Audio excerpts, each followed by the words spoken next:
هذا يقول: استصحاب حكم النية من أولها إلى آخرها قد يكون فيه مشقة، لأن النية قد تغيب عن المتوضئ. ليس المقصود من استصحاب حكم النية أن يبقى ذهنه مشغولا بالنية، فهذا يعد وسواس. أنت إذا قمت إلى مكان الخلاء فأردت قضاء الحاجة ثم خرجت لتتوضأ بنية أن يكون هذا الوضوء للصلاة، هذه هي نية الوضوء، فلا يشغلك الشيطان بالوسواس. وإنما يقولون استصحاب حكمها يعني لا تنوي قطع نية الطهارة، وإلا فالأصل أنت إذا أردت الوضوء هذه نية كافية للوضوء من أوله إلى أن تنتهي، ولا يحتاج أيضا أن تتلفظ بها، فالتلفظ بها بدعة كما هو معلوم.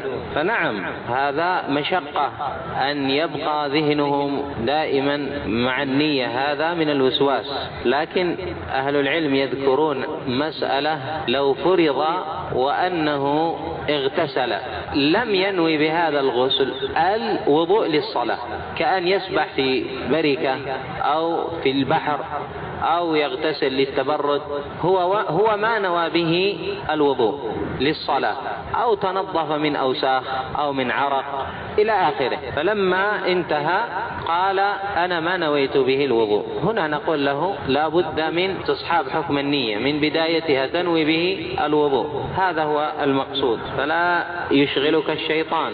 فكثيرا ما يتسلط الشيطان بالوسواس على كثير من المسلمين في الوضوء وفي الصلاة، حتى أن بعضهم يغسل العضو غسلا ويظن أن الماء ما قد وصل، حتى أن رجلا جاء إلى أحد الأئمة وأظنه جاء إلى أبي حنيفة أو إلى غيره، قال: أنا أغتمس في البحر ثم أخرج فأشعر أن الماء لم يصل إلى بعض مواضع الوضوء، فكيف أفعل؟ قال له: اذهب ما عليك صلاة. لماذا؟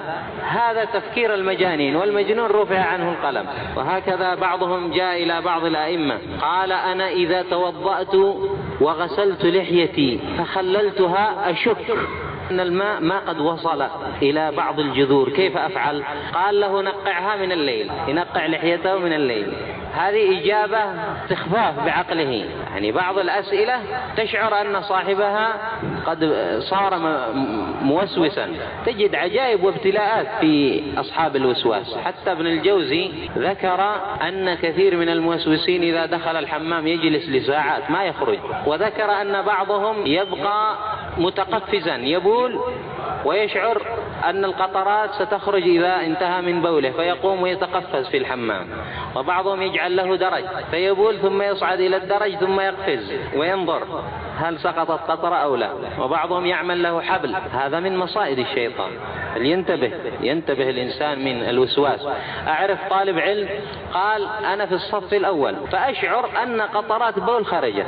تخيل، شوف كيف يريد الشيطان أن يصرفه من الصف الأول.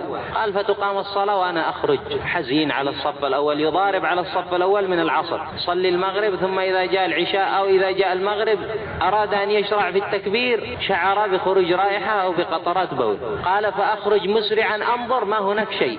هذا الشيطان ينفق. ولهذا النبي صلى الله عليه وسلم سدا وقطعا لذريعة الوسواس قال: إذا فلا يخرج حتى يسمع صوتا أو يجد ريحا. هذا من شدة المبالغة، وإلا فبعضهم ما يسمع صوت، يعني إذا حصل وأحدث. البعض قد يتسلط عليه الشيطان فيشغله، أنت ما قد أحسنت الوضوء، وأنت ما أحسنت في وصول الماء إلى مكان كذا وكذا، يشغله ويتسلط عليه.